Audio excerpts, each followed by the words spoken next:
everyone, and welcome back to my channel. My name is Courtney Thomas, and I am so excited for you to be here to be able to share with you my top 7 steps to hosting a long table dinner retreat. This will be your dream dinner party that is also going to feed human beings' souls that attend your events. So this is an event that's going to be anchored in connection, in community, in being able to let go of the things that don't serve them, and also be able to create this really memorable experience for people. So let's start with step 1, setting the intentions. Decide how you want human beings to feel when they're at your long table dinner party. Do not get too caught up in the how, but get really anchored in the what. How do you want people to feel when they leave? What do you want people to be feeling when they arrive? And how do you hope to hold space for them when they're there? When you can get really clear of what your intentions are, and you can get really anchored in to what it is that you are creating it for, I promise you that that feeling and that energy will be spread throughout the entire evening. That is what's going to create so much memory for these humans.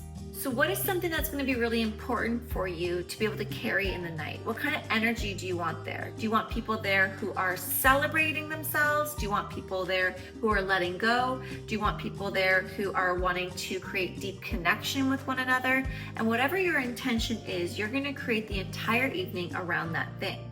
Step 2, create a soul-stirring invitation. I want you to create an invitation that will make people feel. Get really intentional with the visuals. Explain what the night's going to be. Even share with them a little bit of an agenda.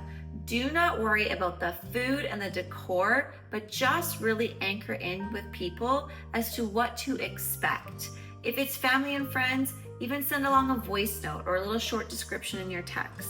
If it's on social media for your community, make sure to do a follow-up video or share in your stories anything and everything that they're going to be feeling throughout the entire night. You want your invitation to be soul-stirring and activating, something where someone sees it and they're like, I want to attend this thing. Step 3, curate an environment without any overwhelm. Again, do not get caught up in the perfection. Focus on your presence.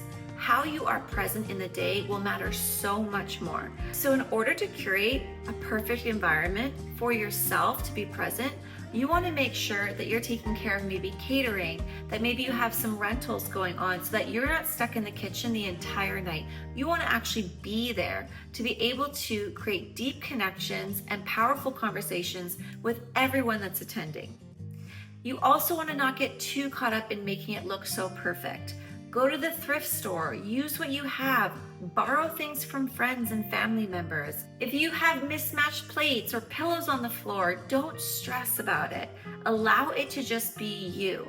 The fact is that people are coming more for your energy and the space that you're holding than the actual decor itself.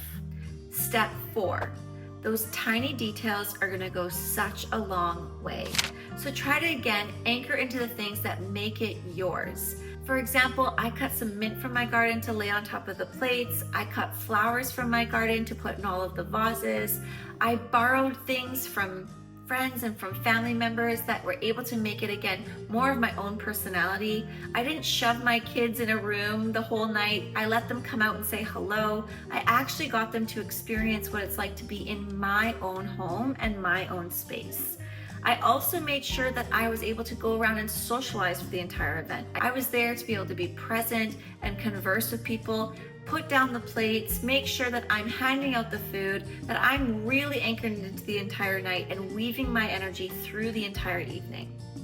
Step 5, offer a moment to ground.